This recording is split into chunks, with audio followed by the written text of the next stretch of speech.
Hi friends मु पुनी थरे स्वागत करुच्ची आम यूट्यूब चैनल को। आज आसतु जानिबा बहुत बड़ खबर विषय रे। देखंतु महिला मानक पई आसीची बहुत बड़ खुशी खबर।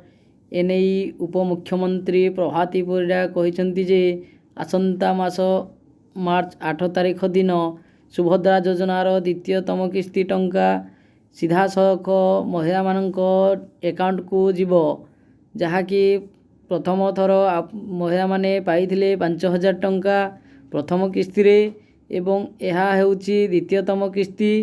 जो माने प्रथम किस्ती पाइछंती से माने द्वितीय किस्ती रे पुनी 5000 लेखाएं पाइबे एवं जो माने प्रथम किस्ती पाई नाहंती से माने सीधा सख द्वितीय किस्ती रे 10000 टंका मध्य केउ माने 10000 टंका पाइबे से विषय रे संपूर्ण तथ्य जानिबा आसंतु।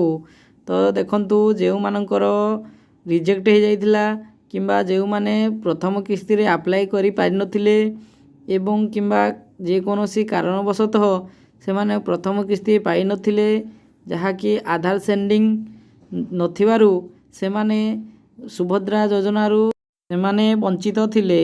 एबे जदि तांकर संपूर्ण विवरणी बा संपूर्ण तथ्य ठीक थिबो एवं आधार सेंडिंग ठीक थिबो एवं बैंक कागज पत्र सब ठीक थिबो ताहाले द्वितीय किस्ती मार्च 8 तारिख रे 10000 टंका लेखाएं पाइबे एवं जो हिताधिकारी माने एपर्यंत अप्लाई करि नाहंती यथाशीघ्र मार्च 8 तारिख पूर्वरु आपण एहाको अप्लाई करि नियंतु, जहाँकि मार्च मास 8 तारिख द्वितीय किस्ती टंका गवर्नमेंट तरफरु देवाको जाउचंती सुभद्रा योजनार।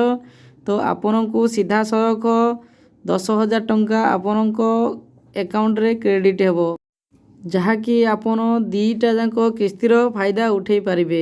प्रथम किस्ती एवं द्वितीय किस्तीर सुविधा आपण पाई पारिबे।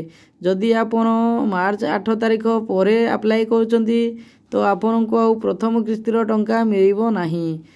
तो सेथिपई आपण मार्च 8 तारिख पूर्वरु एहाको अप्लाई करि नियंतु एवं आपनकर आधार सेंडिंग ठीक अछि कि नाही प्रथमे बैंक रे जाई चेक करंतु।